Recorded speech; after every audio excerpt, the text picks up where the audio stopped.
Alright, what is up? This is SLOplays, and I am back getting in with some more My Hero Academia All's Justice exclusive gameplay. A massive shoutouts to Bandai Namco again for inviting me to this event. We got about 10 minutes here of gameplay that I wanted to showcase, focusing on the Todoroki family. That is right, we have Shoto, Endeavor, as well as the new Dabi Flame of Death from the final arc. This version of him does have a rising awakening. He transforms into that Phosphor sort of like skeletal look. It's really cool. We're going to be fighting against Uraraka, my boy Ida, as well as, I believe I threw on Froppy on there as well. So, yeah, they look awesome, man. Kind of all teamed up, squatted up. I'm going to go straight for a rising with my boy Todoroki here. And just keep in mind, the gameplay that I'm doing, especially in this specific showcase, it's not the best. There's a point where Ochako, Uraraka, she, I think, uses her rising, or she's in her rising state, and she's just flying around. And it got very difficult for me to actually put in some work. But Todoroki is very powerful. Of course, he's very projectile-based. He's got his flames, he's got his ice, and the rising, unfortunately, doesn't last very long. It's like 20 seconds or something. But it looks really cool whenever you do awaken into it. He does do that sort of like Phosphor ability, and then his hair spikes up too. So switching over to the new Dabi Flame of Death. I love his clothing and the colors. I mean, he's just like pure white and everything. You can use the original one, which we're going to be showing in the second part of this video. I wasn't able to actually, I don't think I was able to use him, but here is his Plus Ultra. I think that's the Prominence of Blast or whatever he called it. It's obviously, you know, utilizing it from Endeavor, but switching over to Endeavor here. Very heavy character. He's got like it's like, I don't know if it's like a flame spear or flame sword. I don't remember the official names of these, you know, quirk skills or whatever that he uses. But again, all of them, I mean, on a team, very good in terms of range. They do a lot of work and damage. The problem with this stage is there's so much like with the water and everything that like he was kind of lagging the game a bit.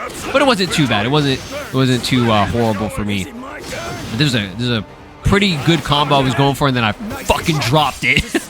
So here's the Plus Ultra for Todoroki. He goes for ice, like an ice wall.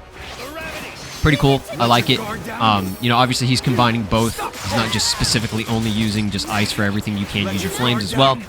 But yeah, Uraraka, she's a really good character because she's just so floaty. Like, you already, oh, look at this combo. Hold up. Look, that combo was, I was cooking a little bit there. Just a little bit, just slightly. The rest of it was horrible. But yeah, she's, like, this game is already floaty with the characters, but she literally has that float ability as her quirk, right? So when you combine that together with how the game is floaty, she's literally just flying the whole time. It's crazy. Here's the Plus Ultra for Endeavor.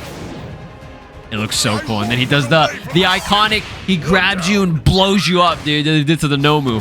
So that was really cool.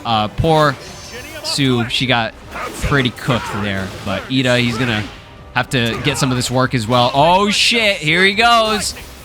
So let me show you my rising. And he's fast as fuck, all right? to be expected. But Todoroki pretty fast himself. He can use his ice as a way to maneuver and, you know, traverse around the stage. So just one hit there. So this is where I had some trouble. So when she awakens, she has all this shit, and then she also makes you float. It pretty much immobilizes you, so you can't do anything. She's a tough character to fight, right? And she got these rocks floating around here as well. So like I could not do anything. Like, and again, keep in mind, this is like one of my first matches that I did in the game. I'm not trying to make excuses for how ass I am. It doesn't matter. I'm ass. I know. You don't need to tell me. But, yeah, I was really struggling to do anything. Look at that, see? I'm, like, trying to get in, and she won't let me. Like, she won't allow me to get any sort of, like, contact or combos, right? Here we go. That good-ass uppercut. So the very last part, I was able to accumulate enough rising. Oh, I love those like spear arrows that he has. So I should, yeah, there it is. So it's a very short, limited time that I'm able to use this because she's about to die, but I was able to awaken into the Phosphor version of Dabi, and it looks so cool. His abilities are all boosted and stuff. I wish I was able to get more gameplay of him like that, but again, we were so restricted on time. I wasn't able to, you know, do another match with him, unfortunately. But a great team overall. I think if you're actually good at the game, you can do more. All right, moving on to match number 2 here. The second showcase. We're going to be focusing on the awesome girls for this team. We got Momo, Yarozu, Kyoko, Jiro, and I believe I also threw on... Who did I throw on? Okay, Ashido. Yeah, that makes sense. I was like trying to find a character that I didn't really get to use too much in some of the gameplay earlier. There was a mission I was able to do with her, but Jiro is a really cool character and an interesting character that I wanted to try because I fought her earlier in a match, and she has like the immobilization with her vibration and stuff and sound. But this team we're fighting up against, I think, was just like a kind of a full villain team. Some of the teams that I put together in some of these showcases that you'll see from all the gameplay that I have saved up are just kind of random. I was just trying to get as many characters and unique gameplay as possible. So we have normal Tomura Shigaraki here. I say normal, but like, you know, the one that's not you know, all for one. But Yaoyorozu's pretty cool. Her, I think her plus ultra, I was kind of, I just wasn't really used to how she would play, but obviously she's got her creation quirk. She can like summon like spiked balls, spears and stuff, and like stabs, and she also has a shield that she can bring up as well, which is actually pretty damn cool. So here's her plus ultra. It's a cannon. I guess, I don't know if you have to be close or at a, I don't know what the distance is, like exactly how I was supposed to pull that off, but we had a little bit of Jiro gameplay there. Switching to Ashido, I think she has like break dancing in her moveset, which is actually really cool, you know, based on what she does in the anime, because she's, you know, really good at dancing. But here is her plus ultra here. So she just goes for a bunch of acidic combos, which is pretty cool. Again, Jiro, I really wanted to play her more than anything. Again, I had the auto combos on, so it would automatically switch into characters. Again, really wish I turned that off, but I just kept forgetting to because I'm a stupid dumbass. But yeah, Jiro's pretty cool. She's got her sound vibrations as projectiles, which is quite nice to have. But this high-end Nomu kind of cooking me here. Oh, look at that, dude. The way she uses her like earphone jacks as like a long-range attack is pretty cool. So here's her plus ultra. Now those go down, so I think you got to be more close range whenever you land that.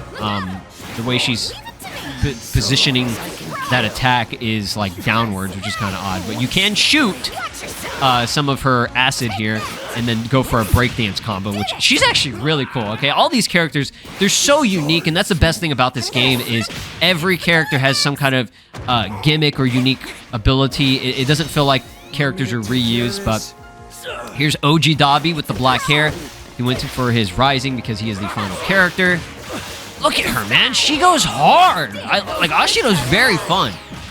Again, moving on to Jiro, she can do her earphone jacks, which does a lot of damage. But Yaoyorozu, I personally just feel like she wasn't a character that I was really good with in terms of my playstyle. Again, I tried to go for that plus ultra, and I just wasn't able to do it. But that actually looked kind of cool there. It looked like she was about to ride that shield. That would have been gas. But yeah, I just personally wasn't feeling Momo. I think she can be really good. Again, if I played her more, had more time, but she just seemed like a character that I wasn't able to pick up immediately compared to, you know, Ashido, for example. Ashido's combos and her abilities just felt more my style, you know what I'm saying? But yeah, awesome characters. So glad Class 1A got some airtime. But yeah, that's pretty much the gist of the video. Just having a little bit of the extra cool animations here for the Todoroki family. Hopefully you guys did enjoy it. If you have any other questions in terms of the gameplay of, like, you know, things that you're unsure about on certain combos or abilities and stuff, you know, you can comment down below. I'll try to answer them to the best of my ability. Again, all the gameplay that I am showcasing for you guys, it's all pre-recorded. Some of it has live commentary, some of it doesn't. And for a lot of the stuff that I know people are asking about, like they wanted to see specific characters, I'm trying my best to go through all the gameplay and see what I had that was different and unique for characters, but I 100% was not able to showcase everybody, unfortunately. You're just going to have to wait for the final game to come out. Again, we have a very, very limited amount of time to have showcase and capture gameplay from Bandai, but I was very, very fortunate and grateful to have been able to try out a lot of the gameplay for the most part. I feel like I got a good feel of the game. I definitely need to play much more, learn combos, learn how to do everything much better. And again, I apologize if my gameplay wasn't the best or if it just flat out sucked. But yeah, I really regret not being able to use Flame of Death Dabi more in his Phosphor Awakening. It's so cool. But thanks for watching. Drop a like, subscribe here to the channel, ring my notification bell. I'll see you guys next time. Peace out. No. This is Broly, and you are watching SLOplays. Make sure to subscribe, or else I'll destroy your entire planet.